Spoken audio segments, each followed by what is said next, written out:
internally that could be much more efficient if you had automated ways to do it. And there could be other things that you're doing through automated equipment that frankly just don't justify themselves. Not exploring new technology. Many people aren't looking at what's available in the marketplace to see if there's better ways of doing things. And then not validating that your invoices are correct for contract compliance. And we found millions of dollars in erroneous invoices, and we'll talk to you about where to look. Treating postage as an expense instead of an asset. Because of this, we find millions of dollars in lost postage for our clients. You can look and do the same things for yourselves. And then not getting involved in the mailing community. There's lots of resources available to you that can be very effective as far as figuring these things out for the future and what changes are coming up. And we want to give you the tools in order to figure that out. So the biggest issue that we find in the accounts that we go into is the reporting and visibility is very limited. We spend the good chunk of any initial engagement that we have with a client just trying to get visibility to what their spends are. The important part about that is if you don't have the visibility, you can't make good decisions. So one of our people says, people don't make bad decisions. They just have bad data available to them. So what we try to do is pull the spends together, get it into a dashboard, manage that dashboard on a regular basis so the client can have visibility to that. And with that, the client's now able to make really good decisions. You can do these same things on your own. Here are the core items that we recommend at a bare minimum having visibility to is postage spends by month. How much are you spending in postage by month through your different categories? What are the largest mailing projects that you do? Is it invoices? Is it a certain marketing campaign? What have you done in the past and what do you predict to do for those in the future? Your mailing equipment and mailing service provider costs and terms. Who are you using? When did contracts expire? What's the frequency? Is someone looking at the detail of those? And this reporting, now you can have a clean picture about what's going on and you can make good decisions based on it. Some steps to get visibility and oversight. The core that we focus on for our clients is on around the mailing equipment and postage spends, but we're going to talk, you can do the same steps and should do the same steps for any agreements you have with mail houses, pre-sort providers, USPS permanent accounts. So we're going to go into a lot more detail on the mailing equipment and postage here that goes through meters. But this is the same step should be done for other categories. So for mailing equipment, what we recommend is get reports from your vendors that list the following. Account numbers. You would think, okay, I have one account number for a piece of equipment. No, unfortunately, you have anywhere between 3 and 5 different account numbers.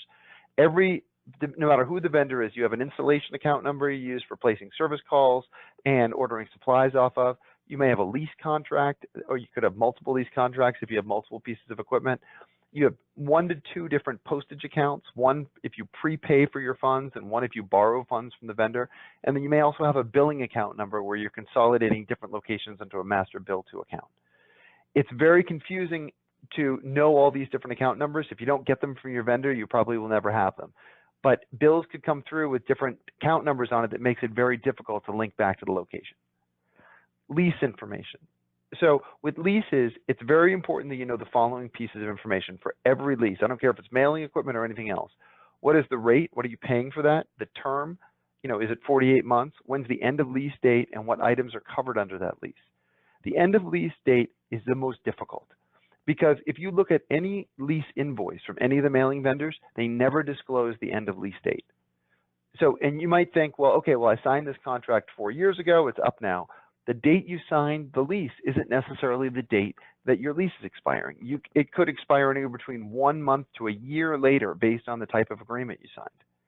So it's important to go to the vendors and know your end of lease dates, because if you don't, they're evergreen, automatic evergreen contracts that can be extended. So your lease gets extended an extra year that you'd have to pay for if you don't meet by a certain deadline. There are, just continuations you could be paying for that you didn't have to. So it's important to know the lease information. Meter rentals and maintenance agreements, know what those costs are. Model and serial number descriptions of every item. So once you have this data, you can go to your accounts payable department and you can so this is one piece of data. Another way to find data if you can't get anything from your accounts payable, from your vendors, is go to accounts payable and pull a spend report on your main vendors. And from the spend report, you can see where you're making spends, and that gives you the details of invoice detail that you can go look up, and then you can go to the vendor's website and plug in that detail and get more information.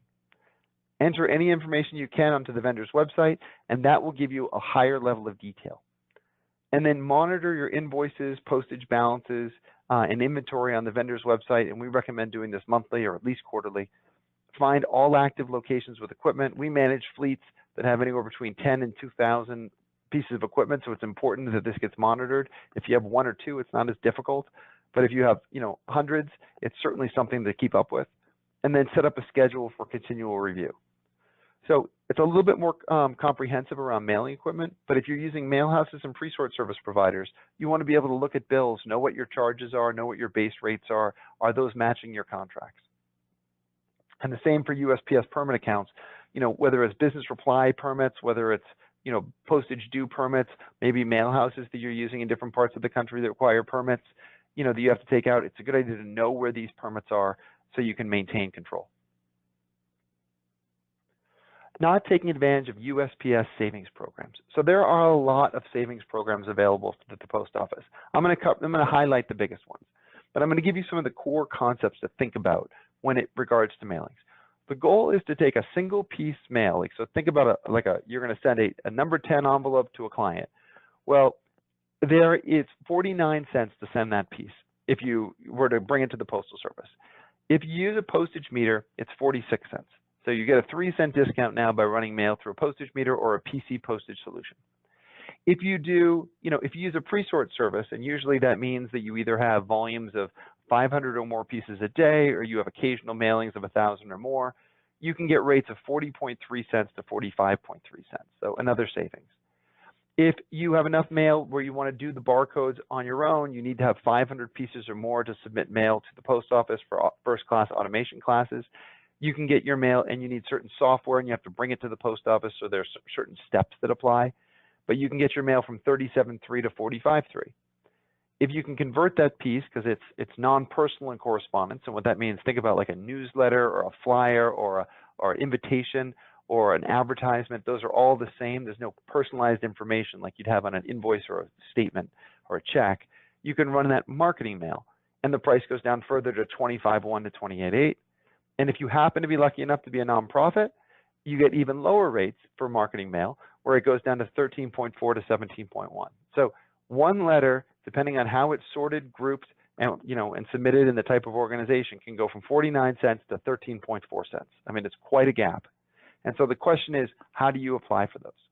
Now, the savings is even greater. The post office came out with something a few years back that says 2 ounces rides free. That means if you're using a pre-sort service or first-class mail automation, the second ounce goes at the same rate as the first ounce. They changed that at the beginning of this year, so 3 ounces goes for the same rate as the first ounce. So think about a 3-ounce newsletter or a 3-ounce piece that you're running in a 6x9 envelope. It's 91 cents at the post office, 88 cents through a meter. But if you use a pre-sort service on that piece, because you're only paying the 1 ounce rate for anything automation level, it's 40.3 cents to 45.3. So it's over half less by using the pre-sort service. So the savings start to add up. And you can see similar discounts on flats and postcards. Another way to take advantage is folding flats. So let's say you're doing 9x12s, but there aren't that many pages into it. You just always send things in 9x12s. So let's use the example below. There's 8 sheets of paper in a 9x12 envelope. The postage typically on that's going to be about $1.40. If you fold that in half into a 6x9 envelope, it goes for about 70 cents. If you use a pre-sort service for that, because you get up to 3 ounces for the 1 ounce rate, it's 40 to 45.3. And you could see the same if you want to use automation in-house. So the important thing is to have the visibility that we talked about, so you know the types of mail that you're doing, so you can see if any of these things happen to apply. But the savings, can be significant, over 50% in many cases, depending on how you're doing things. USPS additional promotions. So the post office over the past couple of years has been having different promotions. The core of what these promotions are is to drive people to use mail, obviously, but to drive people to use new technologies around mail to make the mail more useful. And examples of that are, and the biggest focus is getting a connection between physical to the digital piece. The post office realizes that people are moving to digital. There's nothing they can do about it. But if they make the mail connect to digital pieces, be it through links or QR codes or color offerings or mobile connections, that they can make the mail stickier and they can keep the mail going for longer periods of time. So they offer these incentives. It's a good idea to keep up with them. They change yearly, but you can see like the color trans promotion that is from July 1st to December 31st is if you can put color messaging on either your documents or your envelopes that promote the message that you're trying to say inside the document.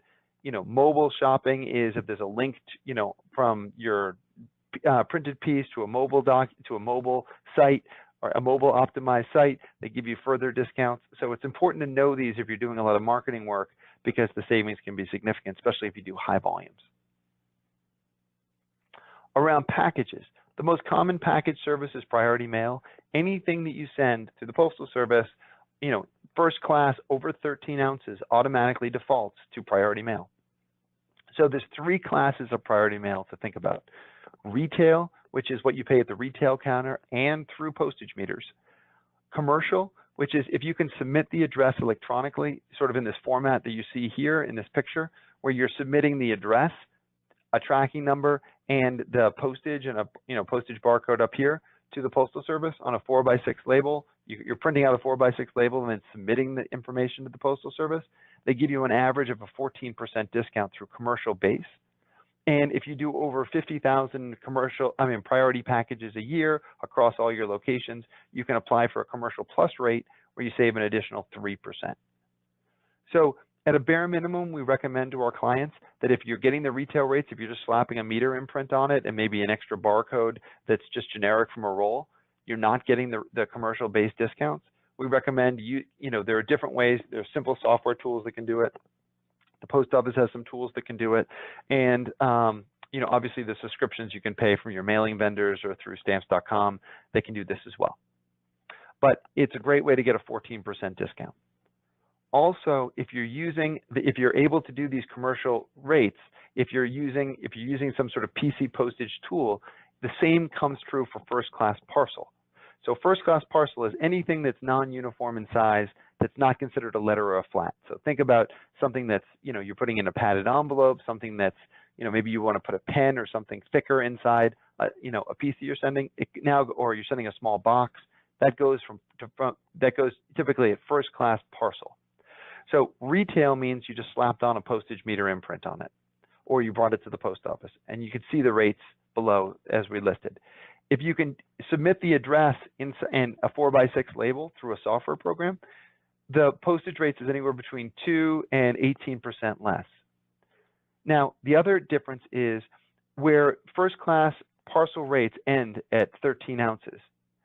When you use first class package services, it ends at 16 ounces. So in other words, 14 to 16 ounce pieces would have had to go priority mail before, but now they can go first class parcel package services, which is by the ounce.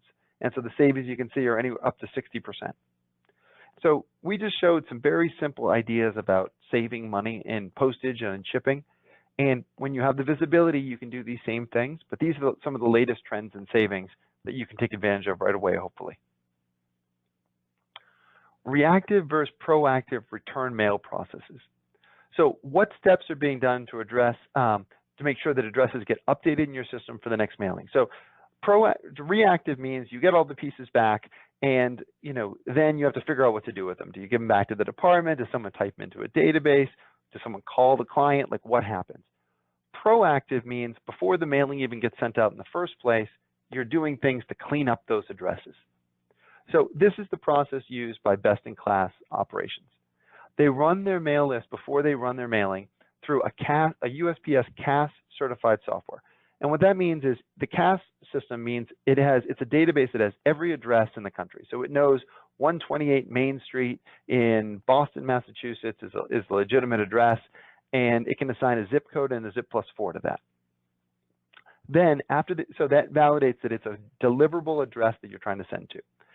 Next, they're going to run it through the National Change of Address database, which is an address of every time that you fill out one of those cards at the post office when you move. So if I move from one address to another, it tracks me and makes sure that stuff gets mailed to there. It's going to follow it. So now they know they have a clean address, that the address is valid, and that they know that if I move from one address to the next, they know that it's being forwarded to the new address. So simple address fixes that are made through these softwares are done automatically. If the address is changed, they will decide to either send the mail to the new address or reach out to the recipient and validate the change prior to updating their system. And if the mail piece gets returned, there'll be a deeper process for review. And the best mailers will integrate this process electronically through IMB barcodes. And so through the new intelligent mail barcodes, one of the keys of that is an address change service. So today, where you probably, most of you get the addresses back manually, and the piece gets returned, it's got a sticker on it, potentially with a new address or with a forwarding, no service, a label telling you what happened to it. Best-in-class operations get that information electronically through the IMB barcode. They set up an account with the Postal Service and they get those address changes electronically. So it's already in a format that you can do something with. Not rate shopping multiple carriers and service levels. So a lot of people say, look, we ship everything through private carrier, the UPS or FedEx, let's say as an example, or we just ship through the Postal Service. Unfortunately, you can't do that anymore. It's much more convenient to do that, but I'm going to show you some things about this that makes the cost incredibly more expensive by doing it that way versus doing some sort of rate shopping. So best-in-class operations are going to rate shop packages on a package-by-package basis. So you have to stop that we have always done it this way because there are automated tools now that can compare multiple carrier rates and service levels with the touch of a button. These tools have been in place for a while, but they were really expensive. And now for as little as $30 a month, you can subscribe to a service that you can process packages and they can compare rates between all the carriers on the fly. So these are some of the things to think about, and I'm going to go through some detail to show you what's going on in packages. Many packages that were shipped to the private carrier may be less expensive with the USPS or vice versa. So some packages shipping through the post office might be less expensive to the private carriers. So here's some examples. You're sending USPS priority mail over £1 and it's going to a business. Well, you may have lower pricing through your private carrier. Your private carriers, many of you are in large organizations that have negotiated rates with UPS or FedEx, and those could be much less expensive than sending things priority mail. Private carriers going less than £10 going to a residence might be less expensive going through the Postal Service because the private carriers in many cases charge residential fees, delivery area surcharges, and fuel surcharges. I'm going to show you an example in a minute. Private carriers, next day, 2-day, and 3-day shipments may be less expensive with the same or faster delivery than the ground service that you're using for that carrier. Closer shipments may be less expensive with faster delivery through private carriers. Farther shipments, farther lightweight shipments may be less expensive to the Postal Service. And the Post Office has first-class package service we just looked at, which is even less expensive than priority mail for items less than £1. So there's lots of these different things to consider. Now you're probably saying this is a lot of words, it's overwhelming. Let me show you some numbers so you can be further overwhelmed with this. So let's just use the example of a £1 package. Okay, USPS priority mail is $6.56.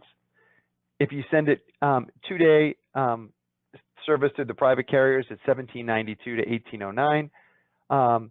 If 3-day is $12.28 to $14.94, and expedited carriers ground is $8.14 to $8.22. These are the list prices. So next you're saying to yourself, okay, well, I might get a 20, 30, 50, 60, 80% discount with the carriers based on how big a shipper I am with that and how good my negotiated rates are.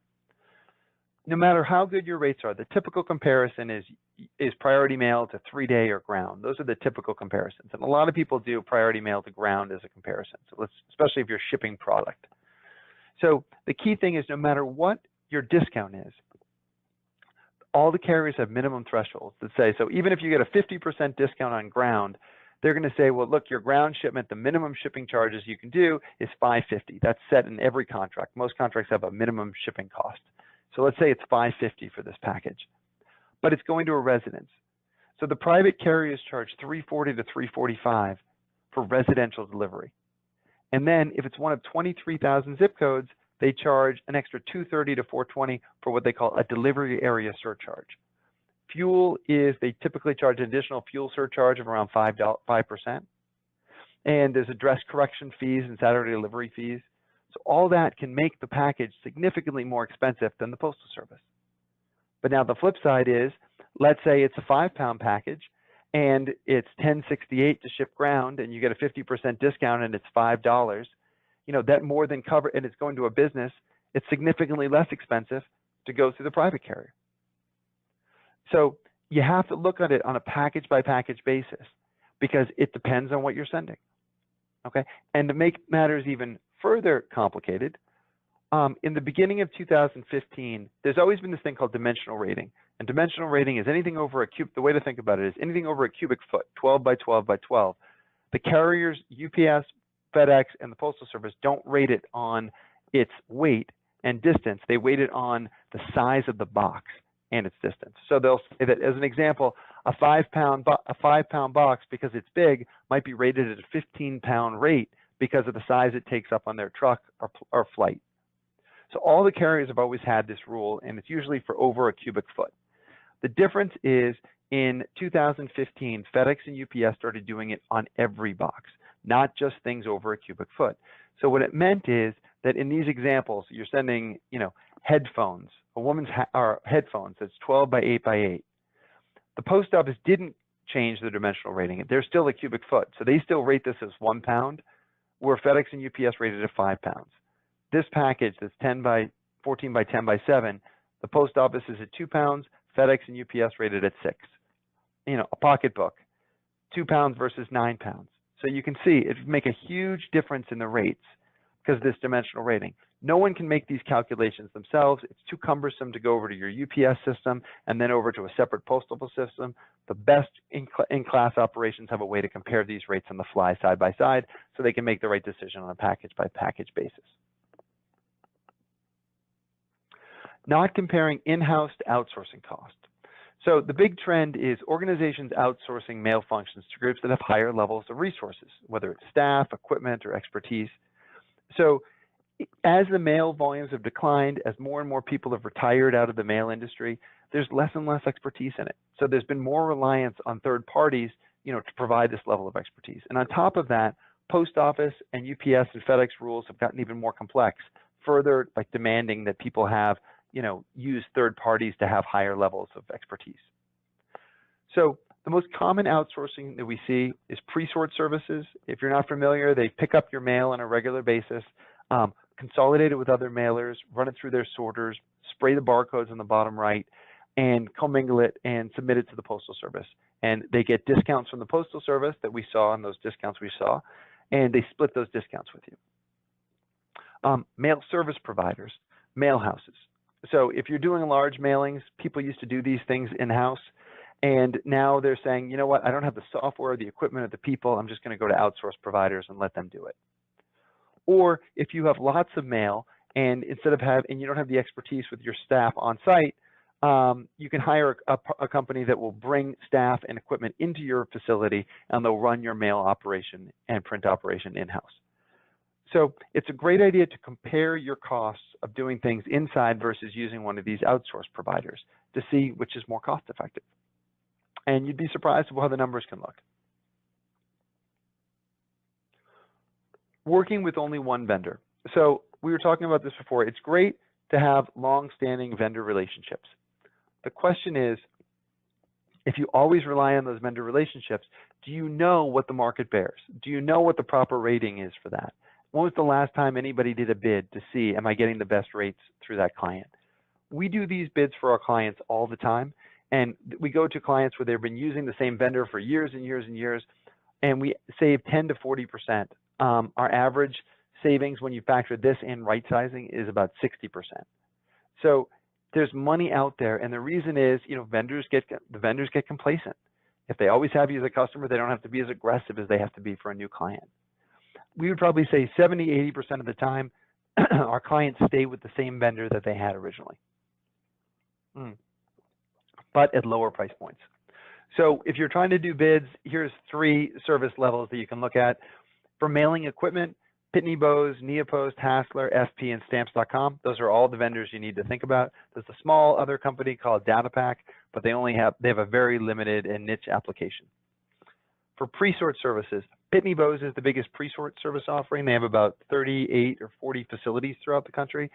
And next to them, there are many local providers. So if you're using Pitney Bowes, you might want to bid them against some of the local providers in your market. If you're using a local provider, you may want to consider bringing in Pitney Bowes to see if they're comparable. Mail houses, there are local and national players that can help. It's especially in the mail house world. The fee range is unbelievable of what that can range from. So it's a good idea to at least put that out to bid, put your jobs out to bid, and see what the market will bear. Mail processing, manually versus automated. So sometimes you may be using equipment to automate mailings, and we find in many cases people who have automated inserters as an example, but if they're doing really low volumes of mailings, it just doesn't even justify having the equipment. And the flip side is sometimes we see people that are spending lots of time manually folding and stuffing, addressing, labeling, logging packages, and there's simple automated equipment that could make it much more efficient. So looking at this chart, you can sort of see some of the speed differences. Manually folding and inserting, someone can do about 200 an hour. Machines do 900 to 10,000 an hour. Equipment costs, $150 a month plus on leases. Obviously it's more expensive as equipment gets bigger. And the minimum threshold that we recommend to consider automated inserting equipment is about 1,000 pieces a month. So if you're doing less than 1,000 pieces a month, it's probably harder to justify. If you're doing 1,000 or more, you start to get into that threshold. The same can be said with addressing. If you're doing a lot of addressing and labeling, or mail opening, if you're getting a lot of mail, if people are sitting there and slicing by hand versus having a small machine to do it. And then logging incoming packages. If you have a lot of UPS and FedEx packages or truck shipments or courier shipments that are coming in, and you're logging those into logbooks, having a system that can scan those barcodes and then map them to the person in a directory offers a lot more value than just the labor side of it. Okay, and you can see the minimum investment thresholds. Not exploring new technologies. Many people just, are happy with the status quo and they don't spend the time researching what's available. So these are the biggest changes that we're seeing. There are obviously a lot more technology changes out there, but these are some of the bigger ones that we're seeing. Postal software that's IMB compliant. So when we talked about automation, in order to get automation discounts, you need to have that CAS certified software that we talked about, and you need to be able to do national change of address validation. Well, that you want to make sure that software is IMB compliant, because if you're IMB compliant, the post office gives you an extra 0.001 to 0.003 per piece discount, and it also gives you a lot more capabilities as far as tracking mail and getting your return address, the returned mail pieces sent back electronically. So there's a lot of other value associated with it. Cloud-based software that easily adds barcodes to every page of a document. So the most common application for that is, let's say, invoices. So some people get of your invoices are going to be one page, and some of your invoices could be multiple. They could be 5, 10, 20, 50 pages. So the question is, how do you, if you want to use an automated inserting equipment, how do you get a marking onto the pages that allows the inserter to know, I should pull one sheet, I should pull 3 on this collation, I should pull 2 on this collation. So the options for that is typically you either have your IT department program this onto, which is always time consuming and difficult to get IT to put that as a project, or you had to have some very expensive software that allowed you to put those markings on the pages. So some of the newer trends are that if you can get your documents into a PDF format, there's very inexpensive cloud-based software that can automatically add those barcodes that can be read by your inserters onto the documents. And they're inexpensive and easy to do, and it can be done in, minutes or hours as opposed to days of programming. Simple mail-ready data file creation and optimization. So those programs that create the documents, that format your documents, that get it into a format that allows it to be processed, with the look and feel and barcodes on them, that file can now be sent to inserters, and then the inserters can read that file, and that creates a higher level of integrity. So think about the typical inserter. The typical inserter that reads a barcode or an OMR mark knows how many pages to insert. So it knows keep pulling, okay, this is the end of the collation. I'm going to now insert those pieces into the envelope. With mail-ready data files, now through smaller level of insertion equipment as well, you can send the file to the inserter. And there are simple tools that can create these files and then send them to the inserters. And some inserters can read those files, and they don't just know how many pages are in the set. They know that this was Adam Leuenberg's document, and they know Adam Leuenberg gets 4 pages. And then they can report back that Adam Lewinberg got his completed set and it finished through the machine at this time. So what that does is it provides a much higher level of integrity in your documents. So if you're doing compliance work for healthcare, if you're doing, if you're an insurance company or, or legal, it's important to be able to know with 100% certainty that the right pages got into the right client's document and that the client physically got the document sent out. And this now gives you the ability to do it. Before, all you knew was how many pages to insert. With mail-ready data files, you can know that you can validate which physical invoices got completed, and if ones didn't get completed or there was a jam, you can know which ones to auto-regenerate. We talked about this one a little bit, cloud-based rate shopping tools. And so for as little as $30 a month, you can have simple tools that will connect your UPS or your FedEx rates and connect it to post office rates and allow you to process shipments based on what carrier makes the most sense, a carrier and service level. And the significance is to have these systems that do this rate shopping. It used to be PC-based systems that were $300 to $500 a month or more, and they were, expensive to install, or they're difficult to install. Now you just hit a website, and you can have a subscription to it. You can plug your rates into it. You can, by just typing in your carrier agreement number and account number, and up pumps the rates, and you can process shipments. It's amazing what the technology's come to. Not validating invoices for contract compliance. So you can see here some examples. In fees that our clients were paying that we got eliminated, we found $338,000 of fees. In vendor overcharges, we found almost $1.9 million of vendor overcharges. And it's because we're looking at every invoice. Most clients don't check the invoices. The invoice comes directly to accounts payable. There's no one who's validating or has any of the backup to know what to validate, and overcharges and fees accrue. So the most common issues that we see is the mailing vendors invoicing, and they're adding things like equipment insurance, postage reset charges that are inaccurate, postage advance fees, late fees, finance charges that they're billing incorrectly. These things can be eliminated, or they can be cleaned up for the future. In many cases, you have a corporate discount or a corporate rate that you're supposed to be getting, but the invoices don't reflect those discounts, and these overcharges accrue. You charge on equipment or projects that are no longer active, so maybe things that were picked up and you're still being billed for. If using pre-sort services and mail houses, in many cases they may be charging higher rates than they were negotiated or adding fees that you didn't know about. So all the more reason why it's important to validate the invoices and have a review process to make sure that you're being billed the right amounts. Treating postage as an expense instead of an asset. So we have found millions of dollars of lost postage for our clients. And the main reason is because they think of it as an expense versus an asset. So think about you're sending $10,000 into your postage account. Most organizations, the moment they send the $10,000 to the account, they expense it as just a cost. But it's not. When you send $10,000 into a meter account or a USPS permit account, it's an asset. It's a bank account that needs to be held and managed that way. So because of that, when these accounts close, when these accounts sit dormant, the money can get lost. So the most common places to look that we find are return postage meters. Was there any process to validate that the funds got back? When you return a postage meter, there's money sitting in the meter itself, in the postage account that funds it, and it could be a prepaid account or it could be an advance account. So someone needs to know the balances on those accounts, go to the vendor's website, fill out the form electronically, and then validate that they got the money back. Many times that just doesn't happen. There's huge balances sitting in seldom used postage accounts. So maybe someone put a huge balance into a meter or a permit account, and that account's just not used very much anymore, and the money just sits there. Well, if the money sits there unused, one, it can get lost. With meter vendors, they will charge dormant account fees in many cases. With the permit accounts, if an account remains inactive for 2 years, the post office sends you one letter saying, come collect your funds. If you don't respond to that letter within 30 to 60 days, the funds get put into an inactive account, and you will never be notified about that money again.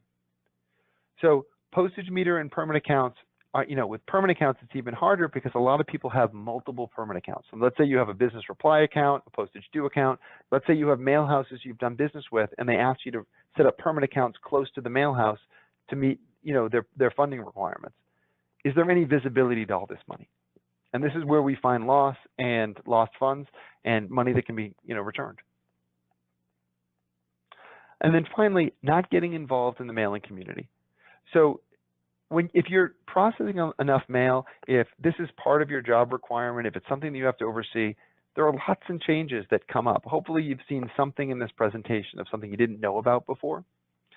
And when you get involved in the mailing community, they have sessions on these things that can keep you educated and up to speed of what all these changes are that are happening. So here's some examples.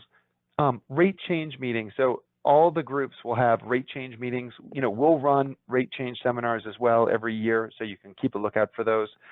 But when the rates are changing, what's going up, what's going down, are there savings strategies you can look at to optimize it? And it used to be postage rates changed every 3 years. Now it's every year, and in some cases multiple times during the year. Vendor presentations on new technologies to know what the newest trends are. USPS presentations on how to optimize services. And then there are national events that will have educational and vendor sessions as well as industry certification. So the National Postal Forum runs every year. It was just in Baltimore. Next year it's in San Antonio. MailCom, run by the MSMA, is in, I'm not sure where the next one is, but they usually have at least 2 sessions a year. In every community, there's going to be a National Postal Customer Council Day that's going to be run usually in the fall. They'll have a day where they'll have postal speakers and vendors and a way to group things together. And I'm the co-chair of the Boston Postal Customer Council. And so it's not meant as a plug for that, but it's meant that our goal is to the mission of the Postal Customer Councils, and there's hundreds of Postal Customer Councils throughout the country, is to educate and group the mailing community together for best practices. And so no matter where you are in the country, there is a PCC that can help support you and give you access to this. So in summary, we went over the core 11 items.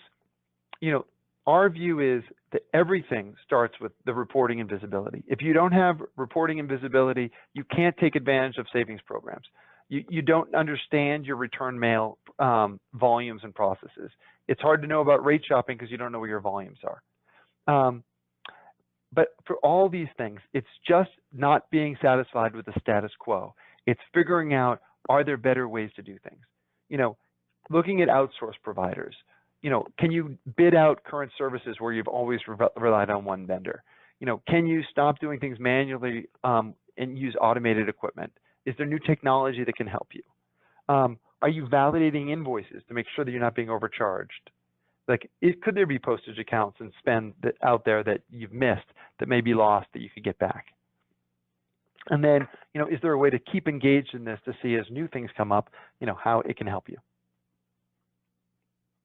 So what we do is we work with companies that have multiple locations. So people that have anywhere between 20 to 2,000 locations where we manage the mailing equipment fleet for them. And we're managing a fleet of 70,000 pieces of mail equipment for our clients. What we're very proud of is our average client savings is 60%. So before clients got engaged with us versus after, our savings is 60% less. So we're very proud of that. And our average client savings is almost $750,000. Everyone in our team came from the mailing industry. And on top of the $30 million of savings, we've recovered almost $5 million in lost postage, vendor overcharges, and fees.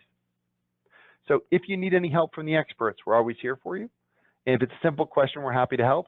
If you'd ever like us to do an analysis of your mail spends, we do those at no charge for any client. All that we need for that is a one-page document. It's called a limited agency agreement, and it gives us ability to go reach out to the vendors and pull all this visibility together that we're talking about. And all that we need from the client is, do you have a current equipment list, or is there an accounts payable report that we can get? And from that, we'll build a population for you. We'll analyze your spends for errors, and we'll identify savings opportunities. And then we'll present you basically a full report that says, here's the areas where you can reduce costs. And if you decide that you want to move forward, then we'll go implement those savings for you. From everything from we'll implement the credits, we'll recover the lost postage and fees, we'll help you negotiate new pricing for you because we run these bids all the time for our clients, and we'll create a catalog that we can use for your locations. And then the hard work is we work location by location to help validate that you have the right equipment, right size the equipment that's there, and then terminate unneeded equipment. And we do a full implementation of the savings. You approve everything that we do, so there's nothing done in the background. And then we provide a dashboard of everything that's going on inside your organization that's better than anything that's available in the industry. I can tell you that because I've seen them all. And then we provide ongoing support because this isn't a one-stop shop, one stop and then leave it. It's, people have leases and equipment that's coming up all the time, or issues or acquisitions.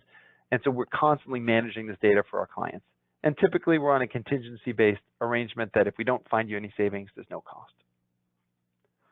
So our clients are some of the biggest companies in the country or organizations in the country across every industry. It doesn't matter what industry it is, it just matters that they have a lot of locations with equipment. But if you need any help from the experts, we're always here. And if, like I said, if it's simple questions, please feel free to reach out to us.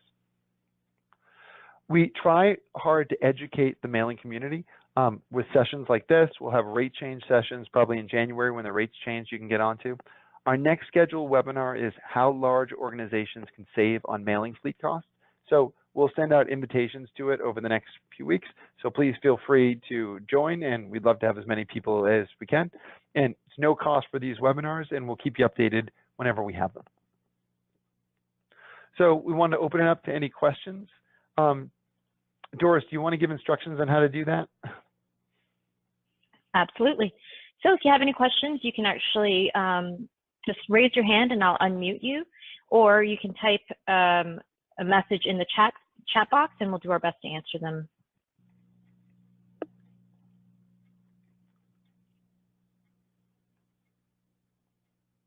Don't be shy today.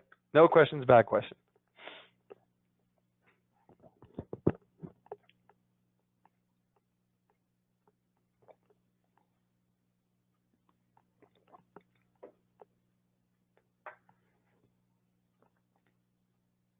I have had a few questions come back asking if the presentation will be made available. It will be made available in the follow-up email after the session, as well as the recording of the webinar, as well as the webinar presentation will be available under our FAQ page as a link. And you'll also find our presentation on YouTube and on SlideShare.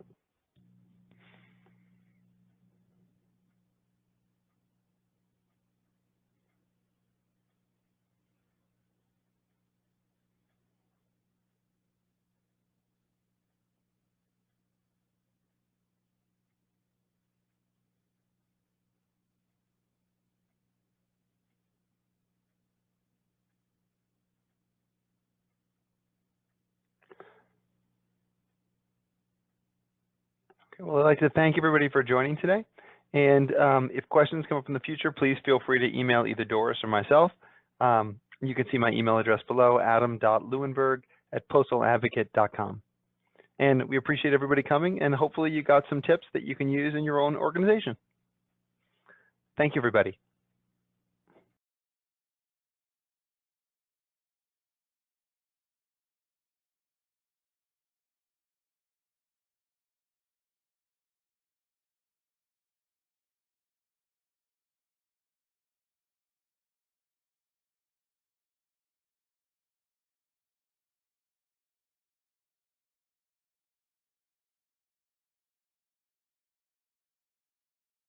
Good morning, everybody. Thank you for joining 11 common mail mistakes that could be impacting your bottom line. We'll get started about 2 minutes after the hour.